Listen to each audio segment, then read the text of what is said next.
Ballast. The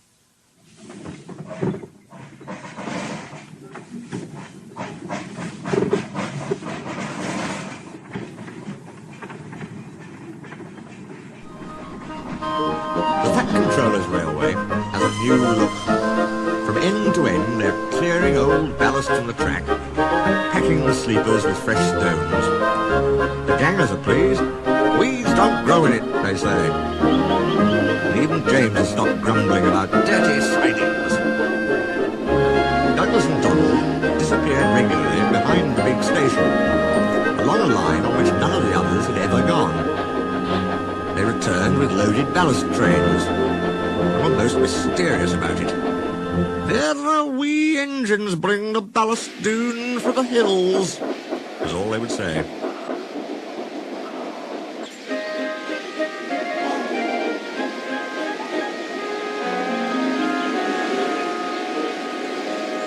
Soon the engines could talk of nothing else. James and Henry thought the very wee engines must be some kind of magic.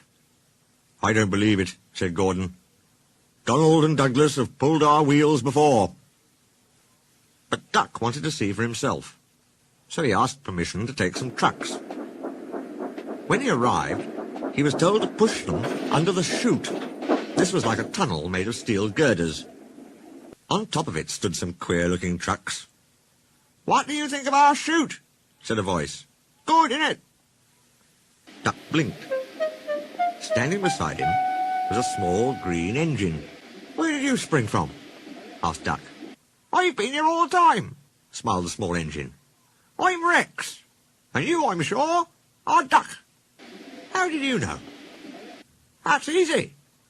There's only one Great Western engine in these parts." There was a sudden rattling and roaring. Duck's whole train shuddered. What was that?" he asked, startled.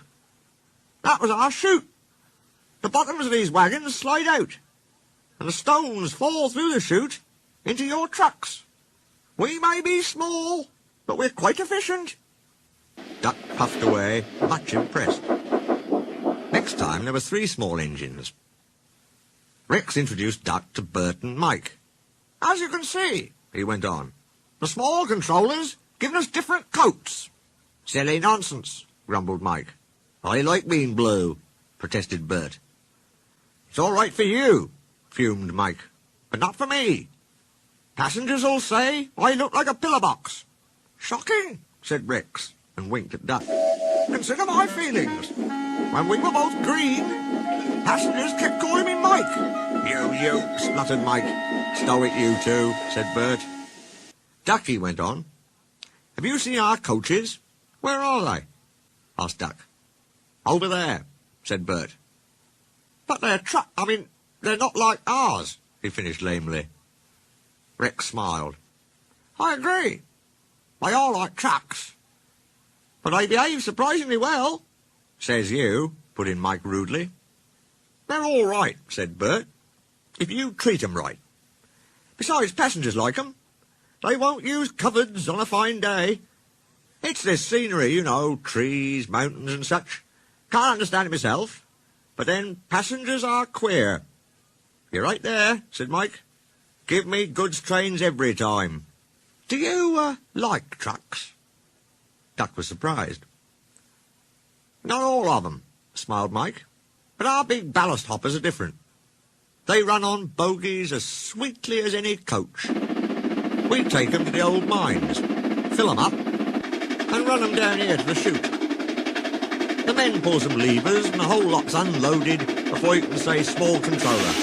No trouble at all." "How about hot axle boxes?" put in Rex. "We soon cured that nonsense." "You mean the small controller did?" "Same thing," grinned Mike.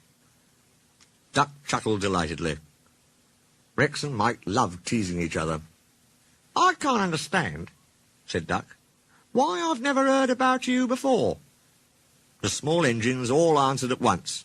"We've only just come from our railway in England, which closed. Your fat controller asked us to come and fetch ballast for him, and he said he'd bring us plenty of passengers too." "Haven't you had passengers before?" asked Duck. "Only in England. It's our first season here." "Oh," promised Duck. Then I'll bring you lots. Goodbye, goodbye. And he puffed excitedly away to see about it.